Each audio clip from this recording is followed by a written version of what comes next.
So I don't know if anyone's ever done this before, but I figured I should. So I'm gonna be destroying superpowers and telling you why you don't want certain ones.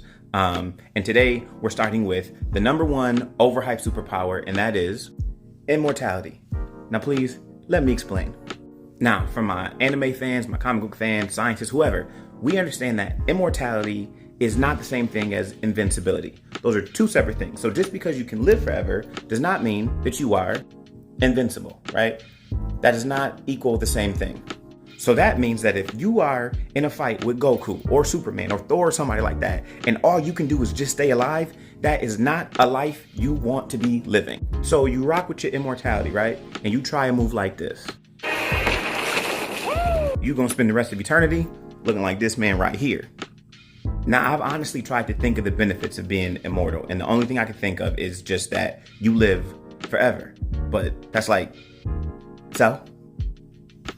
Now, there are three categories that we recognize that end human life, right? Old age, disease, and trauma. So you take out two of those. You can't die from old age, and trauma, things like gunshots or car crashes, don't kill you. But there's still disease. Like, you could get sick and be sick for eternity.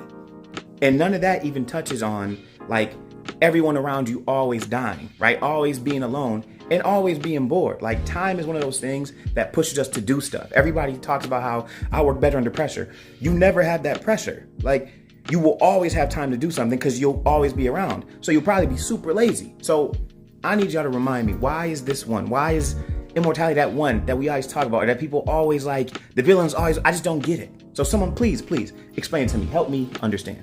Here, I'm back for part 2. Here we go, destroying superhero powers, all right? If you didn't watch part 1, please go watch it. Today we're talking about the most trash superpower, and that is invisibility. Now, I could say a lot, but I'm gonna keep it simple. Reason number 1 as to why this is trash is something we all know. Yeah, you gotta be naked for your power to work. Unless you're into some voyeuristic stuff, yeah, that ain't gonna fly for me. Thing number 2 is, all it takes to destroy your superpower is Mother Nature having a bad day. Rain, snow, dust storm, anything, your outline is shown, your cover is blown. Thing number 3 is, at this day and age, everything has motion and heat sensors. So if you're trying to break into a bank or a lair, it's over, you're caught. And the last thing, which is the most important, is that if you are transparent and people can't see you, they can see through you, you can't see yourself either. Have you ever walked around and tried to touch something without seeing your limbs? You're choosing to be blind. You're willingly being blind. And not Daredevil blind. I'm talking like, I just found out I was blind. Doesn't make sense. Doesn't add up. Why is this a superpower, people? Come on. Oh, part 3. I got you. Let's go. Destroying superpowers, part 3. And I'm not happy to do this one. Today we are talking about super speed. Here we go.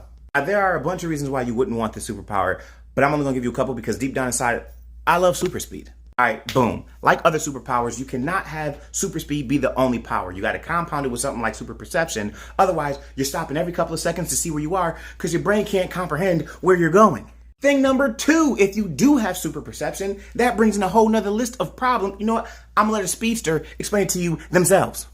My perception is just as fast as I am. The briefest conversation with anyone seems like hours to me. It's agony. And thing number 3, this has got to be the most expensive superpower to have. Outside of ripping through your shoes and your clothes every time you run, you will have to eat more than a family full of Saiyans at Thanksgiving to keep up with this metabolism. And I can't do that because I'm broke. I mean, hey, that's just me. Let me know if you disagree or if you got any other powers you want me to talk about. Otherwise, stay tuned for part 4.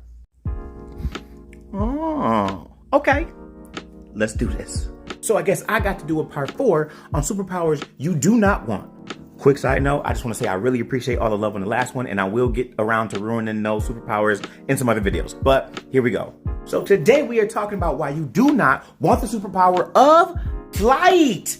It may be good for an award-winning movie with Denzel, but it is not good for a superpower, and here's why. Now, I can't say it's a horrible superpower like I did the other ones, but this one is flawed. First, you have to establish what kind of flight you're talking about, and I'm assuming we're talking about like some Neo, Superman, Invincible type flight, right? So the first problem is, as humans, our brains cannot function if the air gets too thin. Once you pass 2 miles up, our brains are done. You cannot fly that high, so you're more like Meteor Man flying.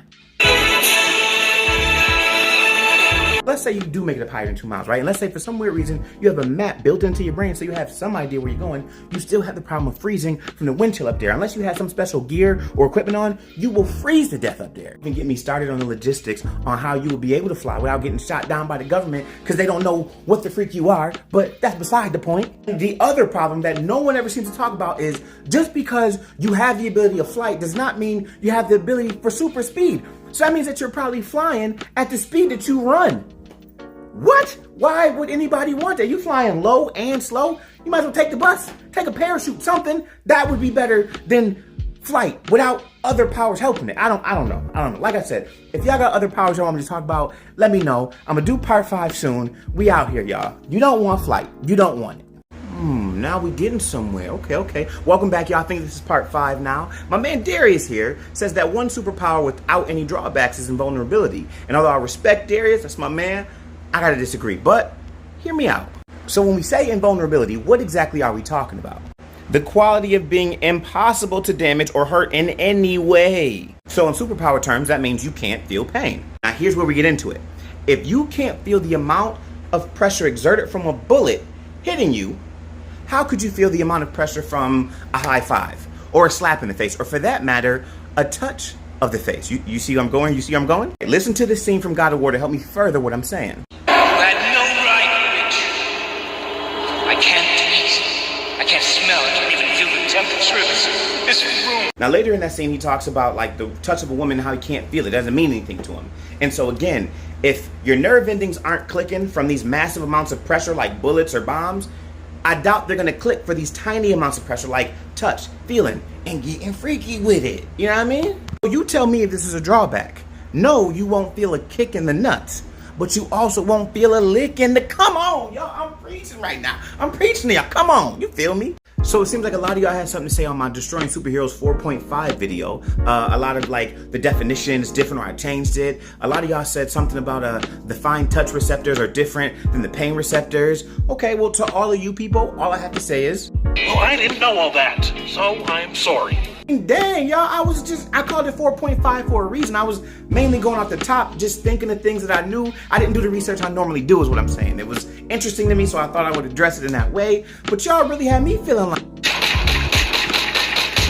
I mean, all right, in all seriousness, I do still feel like there's a place to have that conversation to further what I was trying to say, but that's not the hill I want to die on, all right? I'll take that aside, all right? Even with that, I still think there's a drawback to invulnerability. That has nothing to do with if your heart stopped or your arteries got clogged or something like that. And if that happened and you needed surgery, there's nothing to do because you can't be punctured, you can't be sliced open, nothing. I rest my case, still invulnerability. Let's go, people, let's go. Well, y'all see what it say? Let's get into this thing. We are back with an actual part 5 to Destroying Superpowers.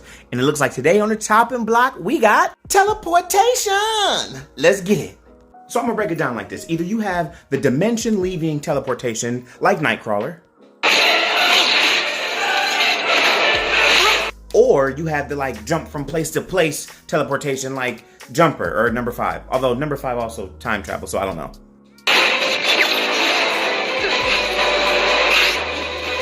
But whichever one we're talking about, you don't want it, trust me. Here's why. Nightcrawler, right? Leaves our dimension, which means he's leaving behind our gravity, he's leaving behind the speed at which the Earth is spinning, and then hops back in. If he touches the ground at any point, it is the equivalent of running on a treadmill at 12 speed, stepping off, and then just walking back on it. How you think that's gonna go for you? And for that handful of Jumper fans, don't laugh, because Jumper is no better. Let's say you want to go from America to Europe, right? And you think, oh, the Earth is spinning fast, but I'm not leaving Earth. Okay, the Earth is still rotating fast. You're talking tens of thousands of miles per second that the Earth is moving. By the time you get to Europe, Europe is not there anymore. It's moved. If you're on a train moving fast and you jump, when you land, you're not in the same spot that you were in because the train is still moving. That's what I'm saying. You would need the calculations to know where something is gonna be by the time you get there in order for this power to work. Otherwise, you're gonna end up in space or in an atmosphere or something like that.